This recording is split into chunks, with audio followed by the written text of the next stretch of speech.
ये देह पिंड चाहे पुरुष शरीर हो चाहे स्त्री शरीर हो, कोई खास बात नहीं इसमें। इसमें खास बात है भगवान की प्राप्ति कर लेना। खास बात है तुम्हारा चिंतन दिव्य हो जाना। खास बात है इस शरीर से सबकी सेवा बन जाए। माता पिता भाई बंधु परिवार समाज राष्ट्र धर्म भगवान सबकी सेवा बन जाए तो ये शरीर सार्थक हुआ।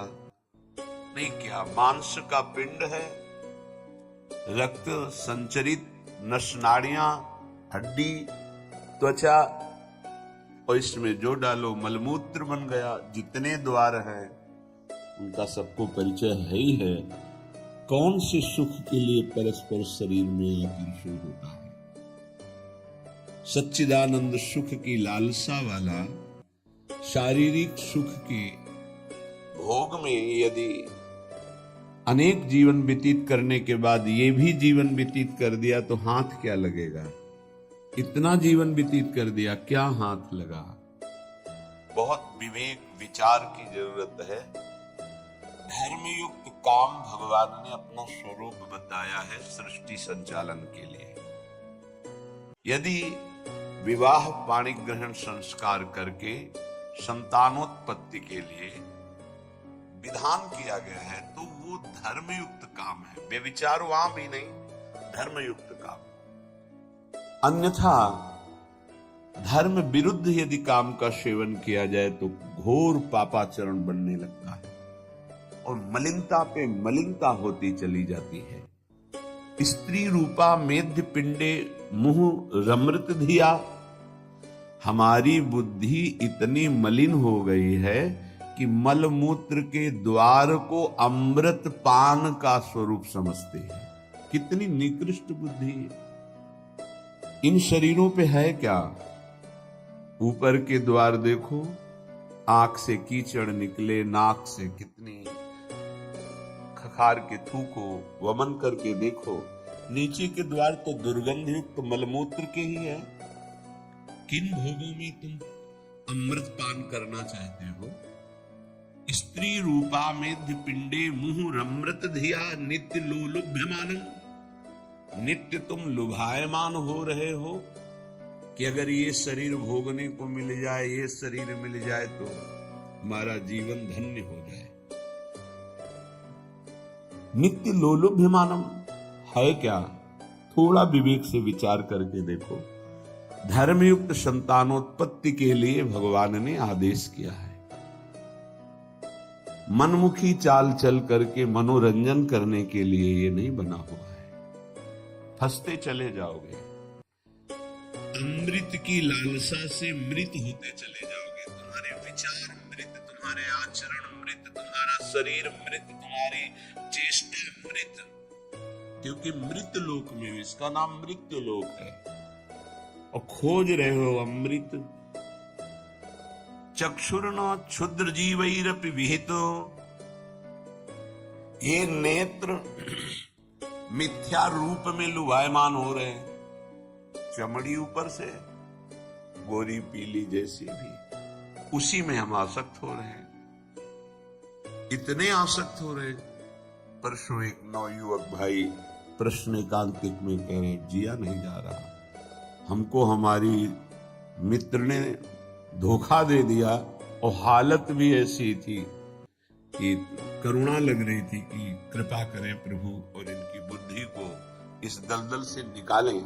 वो जीवन से हारा हुआ व्यक्ति बैठा हुआ है केवल एक बात में कि उसको उसके किसी मित्र ने, तो स्त्री शरीर ने उसको धोखा दे के दूसरे से ब्याह कर लिया। धोखा दे के मतलब मन की गति है, इसमें धोखा और सही का क्षेत्र नहीं है। ये तो विचरण करता रहता है, आज ये आज ये आज ये। इसका कोई बिरला इसकी इस गति को रोक दे, वही साधना परायण साधक कहा जाता है। पर ऐसा नहीं होता है। जहां तुमसे बढ़कर कोई मिला तो वहां दृष्टि उसकी जम जाएगी, तुम्हें छोड़ देगा। संसार का खेल यही है। तुम्हारा प्यार अगर सही ठिकाने पे पहुंच जाए तो सार्थक हो जाए। वो प्यार मूर्ति प्रेम की खिलौना दो, खेलत है प्रेम खेल। प्रियालाल, इनसे प्रेम हो जाए तो निहाल हो जाओगे, पर इनसे प्रेम करने के लिए कठिनता है। पहले सर्वत्र से राग हटावे तो इनसे प्रेम होता है, अन्यथा नहीं। सर्वत्र की ममता बटोर कर इनके चरणों में तब प्रेम होता है। बोले नेत्र दूषित हो गए बस यही देखते हुए। यही दुर्दशा है जीव की। सामने भगवान है चराचर जगत के हृदय में, उनको कोई नहीं देखना चाहता, और बाहरी केवल चमड़े को देख करके हम आकर्षित हो रहे हैं।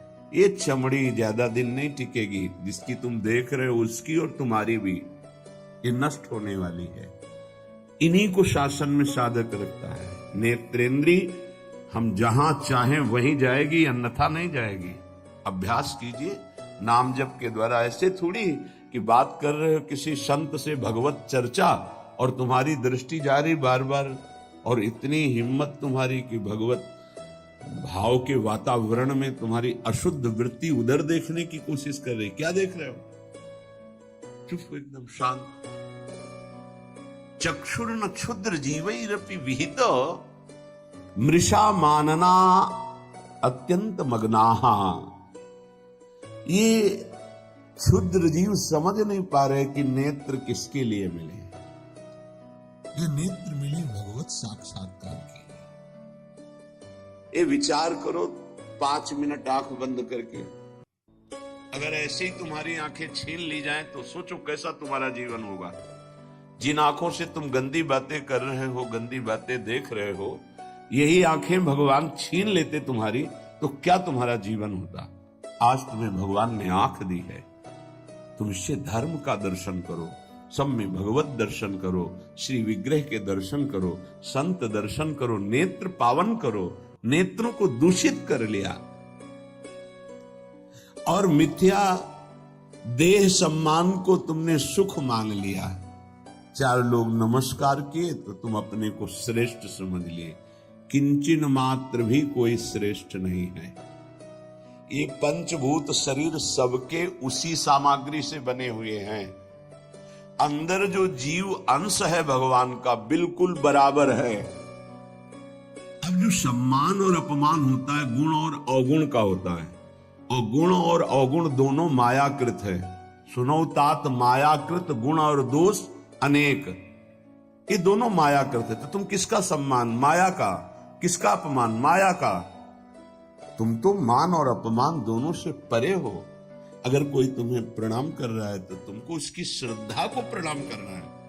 तुम खास थोड़ी हो गए कि वो तुम्हें साष्टांग प्रणाम कर रहा है तो तुम महान हो गए। महान वो है जो साष्टांग प्रणाम कर रहा है, उसकी श्रद्धा प्रबल है। लेकिन कोई अंतर नहीं।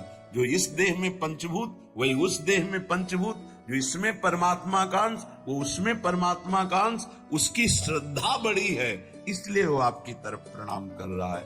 बोले बहुत बुरा हो गया। मिथ्या मृषा मानना अत्यंत मग्नाह। मैं झूठ मूठ अपने को बड़ा मानकर सम्मान प्राप्त करने की लालसा, सम्मान स्वीकार कर लिया तो हृदय अपवित्र हो गया। बड़ा मन है, फंसाता रहता है, वो मकड़ी की जाल की तरह। फंसने वाला नहीं जानता है। संत सदगुरुदेव शास्त्र इनके सूत्रों को जब स्वीकार करे तो पता चलता मैं फंस रहा हूं या मुक्त हो रहा हूं। श्रीपाद कह रहे हैं कि देखो, जनेन्द्री ने फंसा दिया काम भोग में, नेत्रेंद्री ने फंसा दिया रूप में। सच्ची अगर सावधान न रहे तो ऐसे ऐसे फंसाव हैं कि जीवन ही नष्ट हो जाता है, पूरा जीवन। अब उसको लाख समझा रहे थे, कुछ समझ में नहीं आ रहा था। बस वो ये समझ रहा था कोई आशीर्वाद मिल जाए, जादू टोना मिल जाए कि वो जो हमारी मित्र है वो वापस हमको मिल जाए। बस उसको इतना ही लक्ष्य था। और हम ज्ञान विज्ञान वर्णन कर रहे तो सुन बैठा था केवल, क्योंकि समझ में आता है ना आप हमारी बात पकड़ रहे हो कि नहीं पकड़ रहे। नेत्रेंद्री ने रूपों में फंसा दिया, हृदय मलिन हो गया सम्मान प्राप्त करने की लालसा से। और कह रहे जिभ्या मिष्टान्न निष्ठा विरमति न मनाग्वित सग्रंथनुचितम। जबान आ गई भोजन के स्वाद में, ये मिष्ठान्न है, ये चटपटा है, ये बड़ा स्वादिष्ट है। जिह्वा रसेंद्री यदि भोजन के स्वाद में मगन है तो राधा नाम सुधा रसम का स्वाद नहीं ले पाएगी। उचित आहार जो भगवत प्रसाद रूप है उसको डाल लेते हैं, उसके प्रति हम आसक्त नहीं होते, स्वाद दृष्टि नहीं रखते। पूर्व के संत भगवान के दर्शन होते थे, खप्पर रखते थे नारियल का, नारायण नारायण, दाल खीर रोटी जो भी मिला खप्पर में डाला, मिलाया। स्वाद से मतलब नहीं, प्राण पोषण से मतलब है। और यहाँ धनिया की चटनी अलग, टमाटर की चटनी अलग, भरौआ मिर्च अलग, ये अलग ये अलग, तो फिर राधा नाम सुधा रसम भूल जाओ। ये 2 अंगुल की जबान है, बस इतने में सारा खेल है। यहाँ से नीचे उतरने पर कोई स्वाद नहीं है, भाई इतने में घुमाने का स्वाद है, और अच्छे अच्छे इसी में फंस जाते हैं। जिसकी रसेंद्री विजयी नहीं हुआ रसेंद्री से, वो हर इंद्री का विजयी होने पर भी विजयी नहीं माना जाता। रसेंद्री विजयी जनेंद्री विजयी जरूर होगा, और रसेंद्री जनेंद्री विजयी संपूर्ण इंद्रियों का विजेता माना जाता है। धैर्यवान उसे ही कहते हैं जो 2 इंद्रियों को काबू में कर ले, रसेंद्री और जनेंद्री। रसेंद्री मिष्टान्न आदि भोग पकवान पाने के लिए लोलुप जीवन हो गया, पेट बढ़ करके छाती से 1 बीता ऊंचा हो गया है, उठने बैठने में दिक्कत होती है, पर पाने के समय और कितना अधिक पाया जा सके, ये स्वाद वो स्वाद वो स्वाद कितना पाओगे, मर जाओगे पाते पाते, फिर भी तृप्ति नहीं होगी। बहुत विचित्र वासना है, बहुत विचित्र वासना है। चित्त वित्त सगन धनुचितम, ये विचार ही छोड़ दिया कि उचित क्या है अनुचित क्या है, बस धन मिलना चाहिए, जैसे धन मिले। सच्ची बात, आज चरित्र मर्यादा इसका महत्व धीरे धीरे समाज से हटता जा रहा है, धन का महत्व होता जा रहा है। जैसे धन की प्राप्ति हो, चाहे चरित्र का नाश हो, चाहे धर्म का नाश हो, चाहे जीवन का ही क्यों न नाश हो जाए, क्या दुर्दशा है। बोले मनाक वित्त सग्न धनुचितम, अनुचित रूप से धन कभी सुखी नहीं हो सकता जो अनुचित रूप से धन प्राप्त करता है। हा वृंदारण्य कान्या भवति मम गतिस् चेदहम त्वत्स्थितोऽपि, मेरी क्या गति होगी जब मेरी इंद्रियां और मेरा मन ऐसा है। मैं आपका आश्रय लेता हूं, आपका वास स्वीकार करता हूं, मैं समझ गया कि मेरे से कुछ नहीं होने वाला, मेरी अनन्य गति आप हो। हे वृंदावन, आप मेरा सुधार कर दो, अब मैं कहीं किसी की ओर नहीं देख सकता, सिर्फ आपका आश्रय लिए हूं। भाव ये है कि हम सब तरह से हीन हैं, हर इंद्रियां हम पर विजय प्राप्त किए हुए हैं। उल्टा इंद्रियों पर हमें विजय प्राप्त करना चाहिए, इंद्रियां हम पर विजयी हो गई हैं, अब हम कैसे मुक्त हो। तो बोले धाम का आश्रय ले लो, बड़ा महत्व है। धाम कृपा करके आपको सत्संग प्रदान करेगा। यदि आप सत्संग के अनुसार सुलझ के चल पावे तो क्या होता है, जन्म जन्मांतर से मलिन बुद्धि होती है और बहुत भागती है बुद्धि। जैसे जंगली नील गाय देखा हो, गर्दन उठाई भागती चली जा रही, ऐसे ही भागती बुद्धि। अगर इसको कोई रोक सकता है तो गांव में एक लंगड़ बांधा जाता था। लंगड़ समझते हैं? 2 टांगों के बीच में एक मोटा सा लकड़ी का। अब वो भाग नहीं पाएगी ऐसे। गुरु कृपा, गुरु आदेश, गुरु शासन, ये बुद्धि के ऊपर लंगड़ का काम करता है। तुम्हें पता ही नहीं गुरु के हृदय में अनंत माताओं जैसा प्यार होता है। जैसे भगवान गाली देने वाले को भी परम पद देते हैं, उन्हीं के दास हैं वो। किसी का अमंगल संत के द्वारा, गुरुदेव के द्वारा, आपका विचार, आपकी सोच आपको अमंगल के रास्ते पे खड़ा करके और ऐसा धक्का देगी कि शायद फिर बचा पाने की स्थिति ना रह जाए। सगर के जो पुत्र 60,000 थे, भगवान कपिल देव जी का अपराध कर दिया, आश्रम को विध्वंस करने लगे। घोड़ा वहीं बंधा हुआ था, किसी ने बांध दिया था, उनको पता भी नहीं था। उनको लगा कि इन्होंने ही ऐसा किया होगा, हमारा विश्व विजेता घोड़ा इन्होंने पकड़ लिया, बड़ा उपद्रव किया। कपिल भगवान ने कोई शाप नहीं दिया, उनकी तपोशक्ति ने उनको नष्ट कर दिया, भस्म कर दिया।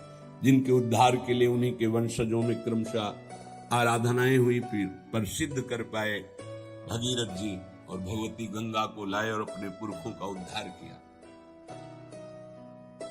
जो थोड़ा भी अपनी बुद्धि को तुम भगवत मार्ग से विमुख करोगे, वो आपको फंसाने के सिवा और कोई मार्ग नहीं बता सकती। यहां समिटना है, अपने अस्तित्व को मिटा देना है, प्रभु के चरणों में पूर्ण आश्रित हो जाना है और जीवन मुक्त हो जाना है। ये रास्ता है। यदि हम भगवत मार्ग के पथिक होकर के थोड़ा भी अपने मन के अनुसार चलेंगे तो मार्ग बदल जाएगा। गुरु आज्ञा तज करहि जे बान, यह अधर्म यह सब हानि, कान न रसिकन मेरा है। पर जैसे जंगली नील गाय होती ना, उसको ऊपर कोई शासन बर्दाश्त नहीं, वो जब दलदल में फंसती है तब उसकी चाल रुकती है, अन्यथा नहीं। माया प्रपंच का दलदल जब ऐसी बुद्धि वालों को रोकता है, तब उनको याद आता है कि क्या मैं कहीं गलत मार्ग पर चल पड़ा क्या। पर जब तक फंसता नहीं तब तक उसे पता नहीं चलता। माया ऐसी बचाव पक्ष से उसको ले जाती है कि इतनी दूर पहले ले जाऊं कि ये लौट ही न सके, तब बात बनेगी। श्रीपाद कह रहे हैं कि सब इंद्रियों ने, मन ने हमको अपने अधीन कर लिया। अब तो हे वृंदावन आपका सहारा है।